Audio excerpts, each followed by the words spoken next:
Bapak, Ibu, dan Saudara yang dikasihi Tuhan, kita akan bersama merenungkan firman Tuhan. Untuk itu mari kita berdoa. Tuhan, terima kasih untuk setiap anugerah-Mu, untuk setiap pertolongan-Mu. Pada malam hari ini kami akan merenungkan firman Tuhan. Kami akan membaca Alkitab. Tuhan, tolong kami supaya kami dapat dimampukan untuk memahami apa maksud Tuhan dalam melalui firman-Mu ini. Berfirmanlah Tuhan, karena kami telah siap sedia mendengarkan firman-Mu.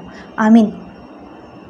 Bacaan kita yaitu dari surat Roma pasal 6, ayatnya yang ke-20 sampai ayatnya yang ke-23, firman Tuhan. Sebab waktu kamu hamba dosa, kamu bebas dari kebenaran. Dan buah apakah yang kamu petik daripadanya?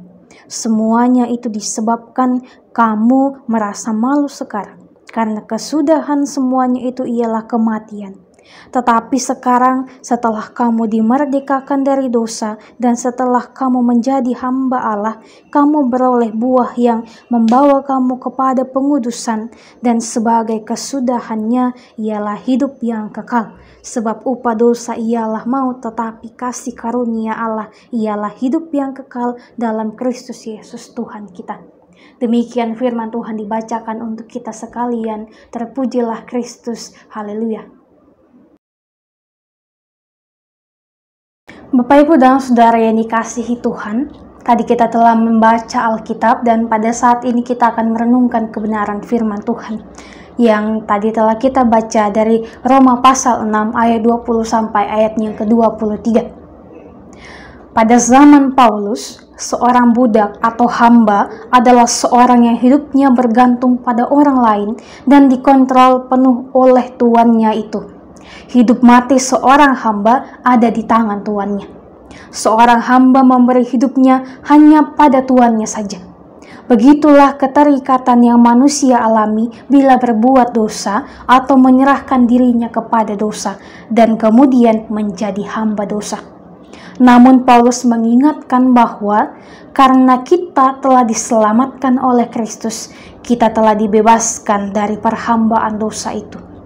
Kita bukan lagi hamba dosa, jadi kita tidak perlu lagi taat kepada dosa dan menjalani hidup yang menuju kepada kebinasaan. Pada bacaan kita ini, Paulus mempertentangkan hamba dosa dan hamba kebenaran, serta Paulus dampak dari dua status tersebut di dalam hidup orang percaya. Mari perhatikan beberapa hal penting dari perikop bacaan kita. Pada ayat yang ke-20, Paulus melanjutkan pembahasan mengenai status hamba dosa, yaitu sebab waktu kamu hamba dosa, kamu bebas dari kebenaran. Ketika kita menghambakan diri kita di bawah dosa atau dosa menjadi tuan di dalam hidup kita, pada saat yang sama pun kita bebas dari kebenaran. Kita bebas berarti terlepas atau tidak terikat. Lalu kebenaran di dalam ayat ini menggunakan kata Yunani dikaisune yang artinya kebenaran, keadilan.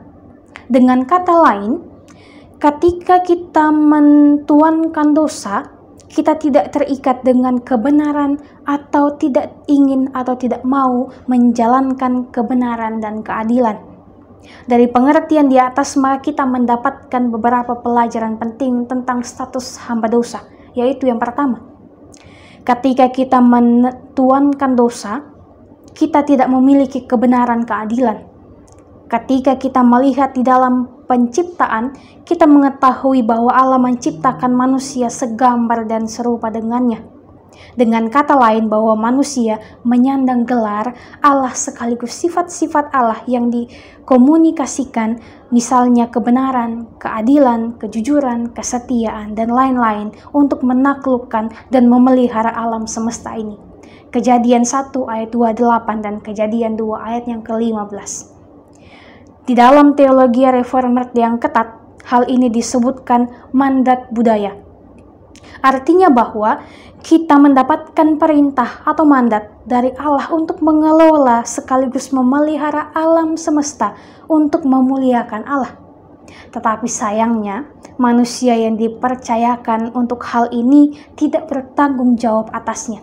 Sehingga kemudian mereka mempermainkan tanggung jawab melalui Hawa yang lebih mentaati perkataan iblis untuk makan buah pengetahuan yang baik dan jahat, ketimbang taat mutlak kepada Allah yang melarangnya untuk memakan buah tersebut.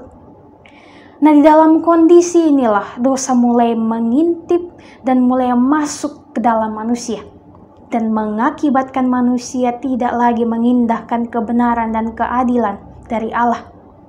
Hal ini terlihat dari Kain yang marah kepada Habel karena persembahan Kain tidak diterima oleh Allah. Kemarahannya berpuncak pada tindakan pembunuhan terhadap Kain, padahal Allah telah memperingatkannya. Di sini kita melihat bahwa Kain adalah bukti selanjutnya setelah Hawa, bahwa dosa membuat orang yang mentuankannya tidak lagi menghiraukan kebenaran keadilan sejati yang daripada Allah. Poin yang kedua yaitu ketika kita mentuankan dosa, kita tidak dikuasai oleh kehendak Allah lagi. Mengutip contoh Kain, dosa membuat Kain tidak lagi dikuasai oleh kehendak Allah untuk berbuat baik, meskipun Allah telah memperingatkannya.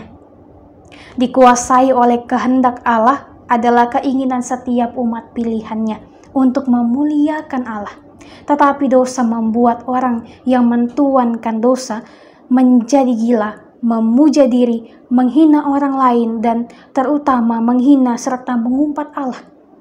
Para pemuja dualisme, materialisme, humanisme, dan lain-lain adalah contoh-contoh orang yang mentuankan dosa. Mengapa demikian? Karena mereka dikuasai oleh kehendak pribadi ketimbang kehendak Allah yang Maha Kudus.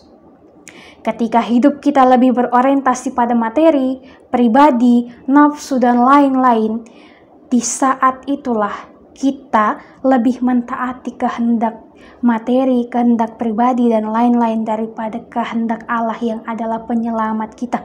Dan di saat itu pula lah kita sedang mentuankan dosa meskipun kita tidak pernah menyadarinya sama sekali. Jemaat kekasih Kristus, lalu Paulus menyambung penjelasan di ayat 20 dengan dampak atau buah atau akibat dari dosa yang menjadi tuan atas manusia, yaitu di ayatnya yang ke-21. Yang berkata demikian, "Dan buah apakah yang kamu petik daripadanya? Semuanya itu menyebabkan kamu merasa malu sekarang, karena kesudahan semuanya itu ialah kematian."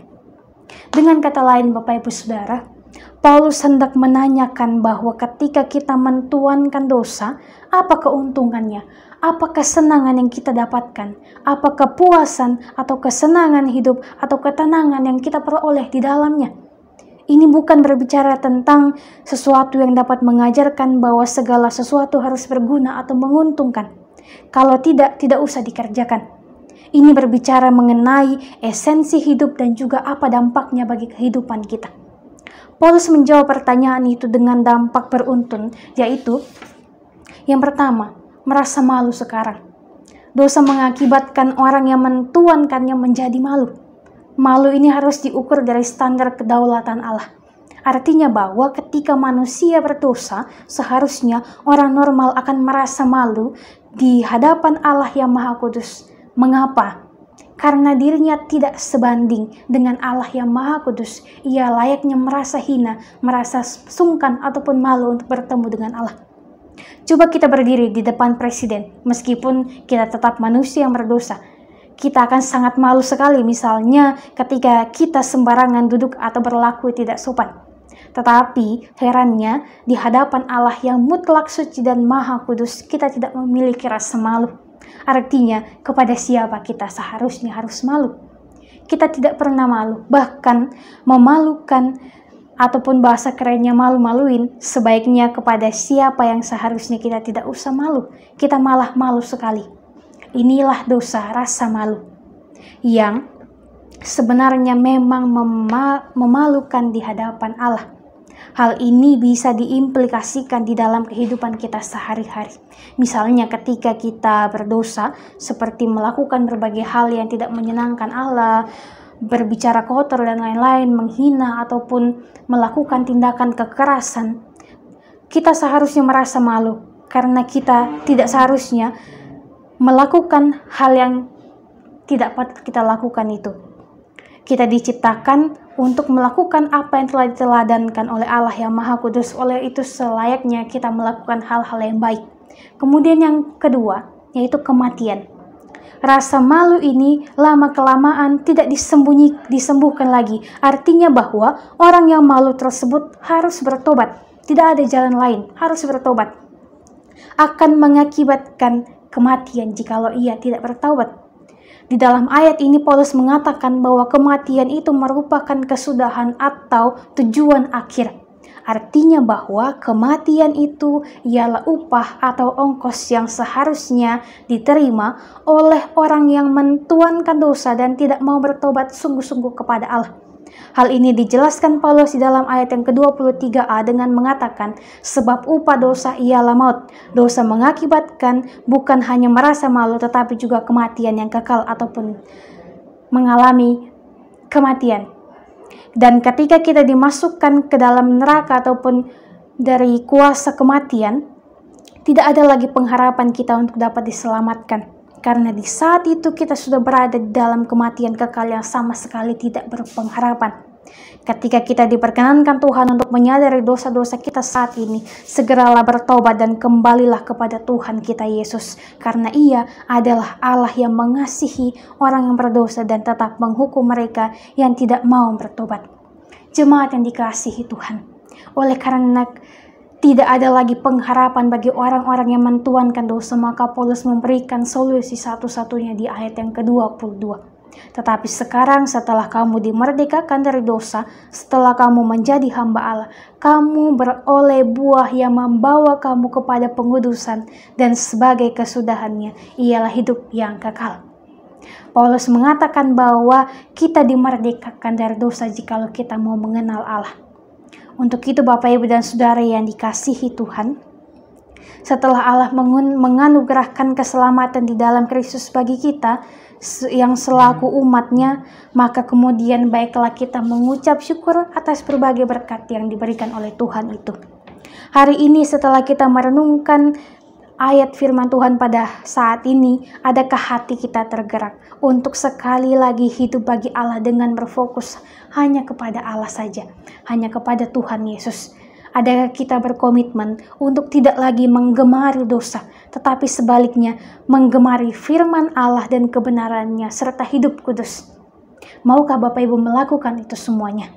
Itulah sebenarnya citra diri hamba kebenaran yang telah ditebus Kristus dari hidup yang sia-sia. Lewat firman Tuhan ini kita diperhadapkan dengan dua pilihan hidup. Apakah kita masih mau menjadi hamba dosa atau kita memilih menjadi hamba kebenaran? Masing-masing pilihan terdapat konsekuensi logis atau upah yang akan kita terima. Hamba dosa ialah upahnya maut, sedangkan hamba kebenaran upahnya adalah hidup yang kekal bersama Tuhan. Pilihan ada di tangan Bapak Ibu dan Saudara dan juga saya. Silakan memberikan pilihan kita sesuai firman Tuhan. Saya menganjurkan kita semua untuk memilih menjadi hamba kebenaran, sebab hanya itulah pilihan yang tepat. Untuk itu selamat menjatuhkan pilihan hidup kita. Selamat hidup mengenal lebih Tuhan lagi, lebih jauh lagi untuk kita mendapatkan hidup yang kekal. Amin untuk firman-Nya. Bapak Ibu dan Saudara, mari kita berdoa. Tuhan Yesus yang baik, terima kasih untuk setiap anugerah-Mu. Kami bersyukur bahwa Engkau telah menyelamatkan kami dari belenggu dosa. Untuk itu Tuhan, jauhkanlah kami daripada maut. Berikanlah kami hati yang tegar untuk dapat menentukan pilihan kami bahwa kami memilih hidup bersama dengan Tuhan. Bebaskanlah kami daripada belenggu dosa, supaya kami selalu mau menyenangkan hati Tuhan melalui perbuatan baik yang kami lakukan, baik itu kepada diri kami, kepada sesama kami, bahkan kepada Tuhan.